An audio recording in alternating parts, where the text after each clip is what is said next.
नमस्कार, मी पंजाब डक. आज आहे 8 फेब्रुवारी 2025 आणि आजपासून शेतकऱ्याला अंदाज देणार आहे. कारण की राज्यातल्या खूप शेतकऱ्याचे फोन येतात की आभाळ आले आणि पाऊस येईल का.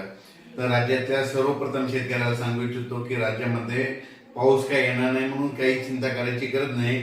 फक्त 9, 10 आणि 11 3 दिवस आणखीन ढगाळ वातावरण राहणार आहे, म्हणून हे अंदाज लक्षात येतात. हे ढगाळ वातावरण मराठवाड्यात देखील राहणार आहे, विदर्भात देखील राहणार आहे, पश्चिम महाराष्ट्रात देखील राहणार आहे, उत्तर महाराष्ट्रात देखील राहणार आहे, पश्चिम विदर्भात राहणार आहे, पूर्व विदर्भात राहणार आहे. फक्त 2-3 दिवस असा आभाळ येणार आहे, म्हणून हा अंदाज करायचा. पण राज्यात मात्र आता असा नुकसान करणारा पाऊस सध्या तरी नाही, म्हणून हे अंदाज करायचा. राज्यातल्या सर्व शेतकऱ्याला सांगू इच्छितो की राज्यामध्ये 9, 10, 11, 12 म्हणजे सध्या तरी ज्यांना शेतकऱ्यांचं हरभरा काढणी चालू आहे, तुम्ही काढणी सुरू करा. त्याच्यानंतर ज्यांची तूर काढण्यात चालू काढा, गहू काढणे असेल तर काढून घ्या. कारण की राज्यात सध्या तरी पावसाचं वातावरण नाही, म्हणून हा अंदाज लक्षात येतात. आणि राज्यातल्या सर्व शेतकऱ्याला सांगतो वातावरणामध्ये कसा बदल होणार आहे. म्हणजे समजा सकाळी सकाळी तुम्हाला सांगतो सकाळपासून ते रात्री पर्यंत म्हणजे असं ऊन वाढत जाणार, म्हणजे ऊन वाढत जाणार आहे, म्हणून हे अंदाज लक्षात येतात. त्याच्यानंतर रात्री काय होईल 11 वाजेपर्यंत थोडी गरमी जाणार आहे, म्हणून हे लक्षात येतं.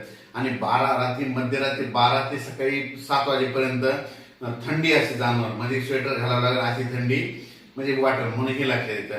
राज्यात मात्र आता सर्व शेतकऱ्याला सांगतो की राज्यात आता ऊन दररोज वाढतच जाणार आहे. म्हणजे 36-37 अंशापर्यंत आता उन्हाचा पारा वाढत जाणार आहे. म्हणजे सांगायचं झालं तर आता हिवाळा संपत येईल आहे आणि उन्हाळ्याची चावल लागते, म्हणून हे लक्षात येतं. उन्हाळ्याची चावल कशी लागते तुम्हाला एक समजा निसर्गाद्वारे सांगतो की निसर्ग कसं सांगतो. काय होतं, अशा वावटोळी सुटतात. वावटोळी सुटल्या की समजायचं की आता उन्हाळा लागायला, म्हणून हे लक्षात येतं. वावटोळी गेल्या की वावटोळ म्हणतात, कोणी वाटोळी म्हणतात, कोणी वाळवट म्हणतात, म्हणून हे लक्षात येतं.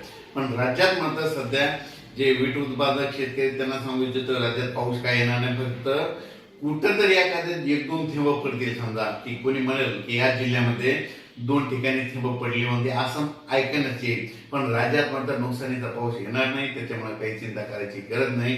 अचानक वातावरणात बदल झाला तर परत एक मेसेज दिला जाईल. धन्यवाद.